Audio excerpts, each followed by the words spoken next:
Hi friends, எல்லோரும் எப்படி இருக்கிறீங்க? நல்லா இருக்கீங்களா? எல்லோரும் நல்லா இருப்பீங்க நம்புறேன். ஒரு குட்டி மினி மேக்கப் வந்து போட்டுடலாம். காலையில் வீடியோ எடுக்க போகிறோம்ல, அதனால் ஒரு குட்டியை லைட்டாக ஒரு மேக்கப் அப்படியே என்ன விளைஞ்ச மாதிரி போட்டால் வீடியோ நல்லா இருக்காதுல்ல. இன்றைக்கி வந்து பார்த்திங்கன்னா நம்ம வீட்டில் என்ன சமையல்னு சொல்லி பார்த்திங்கன்னா, நேற்று வச்ச குழம்பு சட்னி எல்லாமே மிச்சம் இருக்குது. டெய்லி ஏதாவது ஒரு சாப்பாடு செஞ்சு கொண்டு போகணும், பெரிய கன்ஃபியூஸாக இருக்குது. எனக்கு தெரிஞ்சதை வந்து நான் ட்ரை பண்ணியிருக்கேன். வாங்க பார்க்கலாம். ஃபஸ்ட்டு வந்து கடலப்பருப்பை பொறப்பாக அரைச்சி எடுத்துக்கலாம்.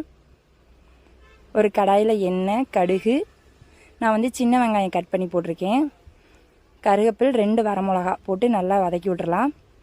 இஞ்சி பூண்டு பேஸ்ட் வந்து ரொம்ப நைஸாக அரைக்காமல் 1-2 தட்டி போட்டுக்கலாம். கொஞ்சம் கடலப்பருப்பு, முழு கடலப்பருப்பு, வேர்க்கடலை போட்டு நம்ம காரத்துக்கு தகுந்த மாதிரி வந்து 1 டீஸ்பூன் நான் வந்து போட்டிருக்கிறேன். நீங்கள் காரம் எச்சா சாப்பிட்ற மாதிரி இருந்தால் கூட கொஞ்சம் எக்ஸ்ட்ரா போட்டுக்கோங்க.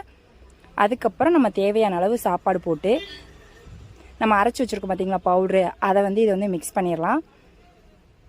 தேவையான அளவு உப்பு போட்டு நல்லா கலந்து விட்டு கொஞ்சம் ஃபைனலாக வந்து பார்த்திங்கன்னா மல்லித்தலை தூவி விட்டு மூடி வச்சிட்டோம் அப்படின்னா சூப்பரான லஞ்ச் பாக்ஸ் ரெசிபி வந்து ரெடி ஆயிரும்.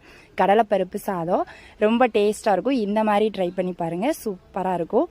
வேலை முடிச்சுட்டு கொஞ்சம் டயர்டாக இருக்கிற மாதிரி ஃபீல் ஆச்சு. சரி ஏதாவது குழுன்னு குடிக்கலான்னு சொல்லிட்டு தயிர் ஒரு 1/4 டம்ளர் எடுத்துகிட்டேன். அதுக்கப்புறம் அதில் வந்து பார்த்திங்கன்னா கருவேப்பில் பொடி, அப்புறம் 1 டம்ளர் தண்ணி எல்லாம் சேர்த்து மிக்ஸ் பண்ணி தேவையான அளவு உப்பு போட்டு மிக்ஸ் பண்ணி குடித்தோம்னா கொஞ்சம் குழுன்னு டேஸ்ட் வந்து சூப்பராக இருக்கும். குடிக்கிறதுக்கும் நல்லாயிருக்கும். நீங்களும் வேணால் ட்ரை பண்ணி பாருங்கள். நெக்ஸ்ட் ஒரு யூஸ்ஃபுல்லான வீடியோவில் நான் உங்களை மீட் பண்ணுறேன். ஓகே, பாய்.